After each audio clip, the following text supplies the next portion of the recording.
Alan Nathan is a bit of a legend himself. He's a broadcaster on Radio America and is known as the centrist with teeth. Well, it's always good when radio presenters have their own teeth.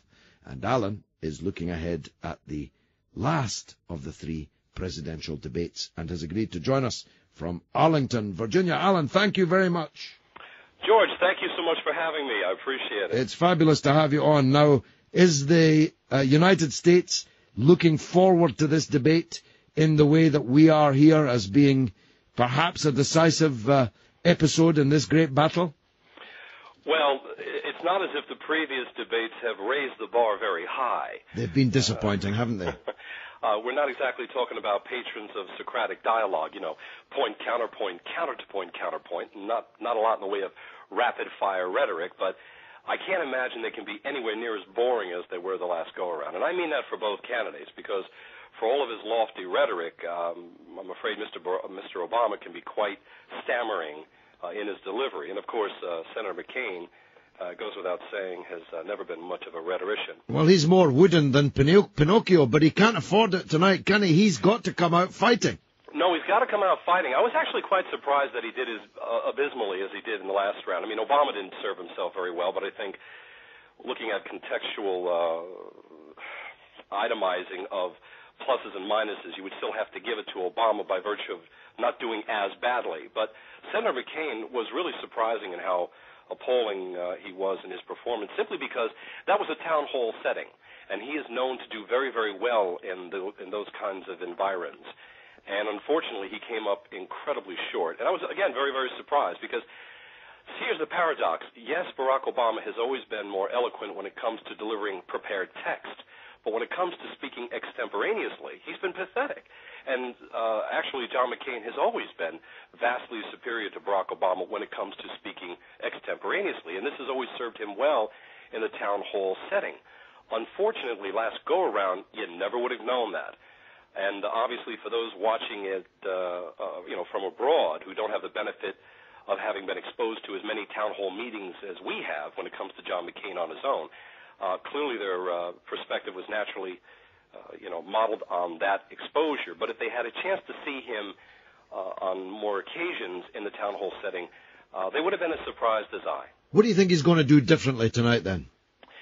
Well, clearly this is it. I mean, he either is able to put forward a reason why people should go for him versus Obama, or this is it. I mean, now granted, a lot of other things can happen between now and the end of the election. We might recall that George W. Bush also did not perform very well in the debates, yet he still prevailed over Kerry. But I think right now the debate is far more important for McCain than any of the debates had been for Bush in 2004. It's just my view. No, I think that's absolutely correct. Now, looking at the opinion polls, especially in the decisive states which Kerry didn't win last time, Barack Obama looks like he's almost home and dry. But there is this thing called the Bradley effect, whereby people tell pollsters they're going to vote for the black man, but when they're in the privacy of the polling booth, don't quite do it in as many numbers as they told the pollsters. Do you think that can still rob Obama of the victory? It might have some sway, but, the paradox here is that I'm afraid that it also allows for Obama supporters to have an ideal dynamic. In other words, if he wins, it's because of the man himself. But if he loses, it's because of his race. Now, that's sort of a double-edged sword in his favor. This way, he never has to take responsibility for failure. I don't buy this, because when he won the primaries in Iowa, a state that had 95% white population, and prevailed formidably over Hillary Clinton, I think that was an archetypal representation of just how far this country has gone.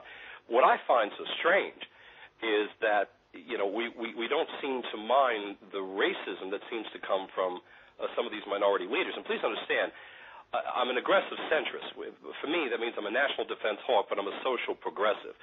When people tune into my show, what they hear is the mantra, which is, we want the Republicans out of our bedroom, the Democrats out of our wallets, and both out of our First and Second Amendment rights. And you could replace the Republicans with the Tories and the Democrats with the Labor and come up with the same mantra. That's always been my view. So there are a lot of progressive inclinations I possess. I'm pro-choice, I'm pro-gay rights, I'm pro-gay marriage. Hell, I'm pro-interracial marriage between gays, and I'm also for reparations for blacks. But I do have a problem with this very bizarre approach that the Obama campaign has implemented. They seem to live in a universe in which the only permissible dissent is their own against others, but any counter-arguments are characterized as either a personal slight, a racial slur, or a slap in the face against unity, which, by the way, of course, is contingent upon everybody else's compromise but his own. And I find it incredibly offensive, and I say this as a guy who supported Clinton 2 terms in a row. But I figure you're not supporting Obama. I mean, you're going to have a hard job choosing McCain and Palin if you're as socially progressive as you indicate that you are, no? No, not really. I mean, let's face it, all of us who are adults realize that we live in a universe in which you have the dynamics of competing interest, wherein you must choose the least of multiple evils, otherwise the worst evil will choose itself. There's a lot of things with which I'm in disagreement when it comes to Mr. McCain and especially Governor Palin. But at the same time, Barack Obama has been, in my estimation, the archetypal representation of bigotry. And I find that unfortunate. It's the black man that's the bigot. I see, Alan Nathan. Well, good luck with your Sarah Palin.